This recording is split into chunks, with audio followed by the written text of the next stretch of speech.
We have Rob Lees with us again this morning. Rob's from Mortgage Choice in Penrith and Blaxland, and he's here to talk to us about some exciting news that came out last week. That's right. For first home buyers, this is mainly. At last. Everyone, all the first home buyers who come into my office want to know if there's a first home buyer grant for established properties. Mm-hmm. And it's almost like I could hit the record button and say, sorry, no, it's just new. Well, things have changed. Wow. Things have changed, and now the first home buyers are going to get some benefits for established properties. It's really exciting to know, isn't it? And I remember saying to a lot of my clients, like, people like us been around a long time, it comes and goes. Yes, it does. And people didn't believe us, did they? Yeah, that's right. And here we are. It's back. Well, I was going to say, why were they inquiring in the first place? Because there was one a few years ago for quite a while, and so that people don't realise that had gone. Right. Okay. And this announcement from the New South Wales government sort of came out of the blue, really, and caught me by surprise. It did, because I expected to see something in the budget, which I was a bit disappointed with what came out there. And you're right, it did come a bit out of left field. But this is because it's state, right? Yes. And so I think Gladys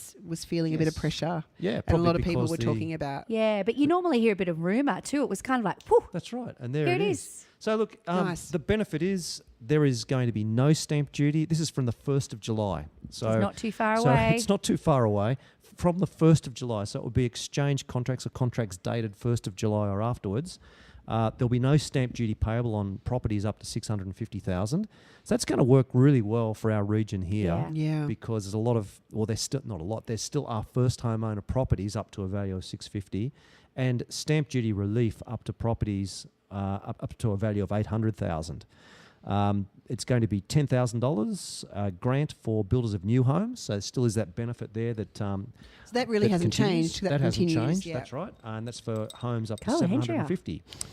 I do listen. I've been doing this for a couple of years now. So that still remains. There's added benefit there for the new homes, but I'm a little bit across this, and I'll tell you why. I was quite late into the market, and I was a first home buyer, but I didn't get any benefit because my husband wasn't. Yeah, correct. And so it was a bit frustrating. Same. Yeah, same thing for you. Same thing for me. Yeah. I didn't get either. If that. I didn't get no baby bonus. I feel so much better. We didn't get that either. Yeah. No, I just had my 2 children just before the baby bonuses came as well. So there's a few other things here. So there's for mortgage insurance, there's stamp duty that has been payable. That's going to be abolished too. Yep. So that saves you about another $1,500 maybe. It depends on how much you're borrowing. The more you're borrowing, the more that stamp duty would be on the mortgage insurance. And also the foreign investors are going to pay higher duties and land taxes. This is great. So again, it's really giving us hopefully advantage. For every first home buyer, there's a foreign investor. So the government's not necessarily, they're still balancing their books by, the old saying, robbing Peter to pay Paul. That's right. So it's but I think it's appropriate, first home buyers. They could probably even put more on the foreign investors. I think so. And there's more. No longer God, it's like wait, there's more. No longer state allowing knives coming? investors to defer paying stamp duty on off the plan purchases. So there has been a law that's allowed them to delay until that's completed. That's not going to be in the advantage of investors anymore.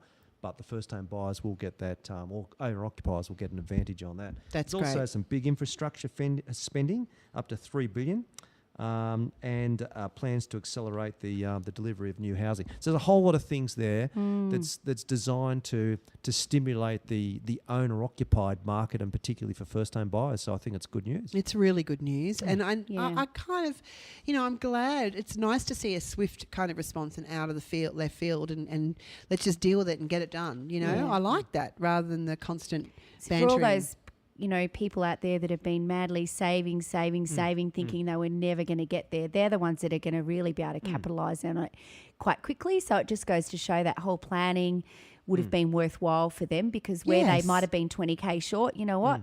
Go shopping. Right. Exactly. Or the people who are kind of, just plodding along, saving and feeling a bit disheartened will now have a really great motivator to knuckle down and then look at the next 12 months as something that they want to do. It's awesome. It's good news. Yeah, it's really good news. It's nice to be able to deliver and talk about good news for a change, isn't it, Rob? And it's good, even for our business as well, in that's going to stimulate our business. And it's true, we've had very few first home buyers in recent years. So I think it's going to be great for our market. Yeah. Awesome. Yeah, I agree. I think it's a real opportunity for those of us who currently live in this region, and for those that are considering sort of, maybe moving out. So let me ask a question, or pose a question for those who first home buyers that. We're talking about our region because obviously housing is a bit more affordable still. So are you saying that in Sydney it's still going to be tricky? Isn't the median house price now $1 million? Yeah, well, it's slowed. The market has slowed down. Median price in Sydney is actually 872,300. Oh, I'm actually glad to hear that. It kind of made me feel a bit sick that it was approaching. It's high. The latest stats that have come out for the last quarter have showed that the market has slowed. So I know we've just had Karen here talking about real estate. I'm looking at it as an investment class, an asset class, and it has slowed. And the stats are saying that. In fact, so it's slowed to 0.4% higher in the last 3 months. But capital cities have actually lost ground. So across capital cities, so that 0.4 includes regionals. Capital cities, it's actually gone backwards by 1.1%. Wow. So, and in particular, units were harder hit, weren't they? Yes, units have been hit hard. And the Sydney market and Melbourne market the stats are there, it's slowing. So again, that's good news, I think, for first home buyers who've been really worried and they feel like they've got to get in now or they're going to miss out. I think you can take your time, you know. It's okay. It's starting to slow and it's starting to become a good time to buy property. It's going to turn in the favour of the first home buyers. Yeah, because it's funny, isn't it, how short-minded people are. They forget that, I often tell a story to clients of mine that you'll never lose on property. And, well, you know what, I did. Well, sometimes you do. That's it. Really? Exactly right. Yeah. I bought a property in Glenmore Park back in the days when they were 300,000. I think I paid low 300s and borrowed the stamp duty for it because it was going to be an investment. We're going to run a business out of it. Choice Home Loans, actually. It was its first home. And we had it on the market for 12 months and we still sold it at a loss. Goodness me. Yeah. Wow. But it's usually a long-term strategy, although people who bought in mining regions have done quite poorly, who bought in the peak. So again, you don't always make money on it. Yes, there was a. We talked about this on the show. Remember that 60 Minutes special that had been on, and it was a woman who had done a lot of 11 investment properties in one town. Mining town. It just. Oh, anyway. Yeah. So look, it's I think things are turning, and that's probably not a bad thing. And then if all else fails, we just go to Hobart. Yeah, well, Hobart's doing. So please tell me the median house very price well. in Hobart. And there's a whole lot of stats here. I'm not going to go through them all, but Hobart still has that's the most affordable city, $350,000 for the median price. Wow. And also the rental yields in Hobart are the best in the country as well. 5.3% on houses and 5.6% on now, units. well, that means that's best return. But does that also mean that, have they got the population to... Well, it's probably going to be slower growth. Right, okay. So you're probably not going to get the because you don't want to have growth, a place that's vacant, right? But and potentially, I guess, a lower employment in Hobart would probably indicate why there's more renters than homeowners. Potentially, I'm making stuff up, but yeah, it's sounding okay. Peter. Yeah, you are sounding like. Why did you say that at the end? I just had to put that disclaimer in there. I don't know that believed you had to do that. I was completely nodding and listening to you. I think you just completely ruined it for me. Oh, that's hilarious. And the other thing I just wanted to mention that's latest news as well, and it's not new news, but it's just to say there are more changes. With maximum loan-to-value ratios and interest-only loans. It's like a daily occurrence, and I isn't actually it? put on Facebook today, is this the end of interest-only lending?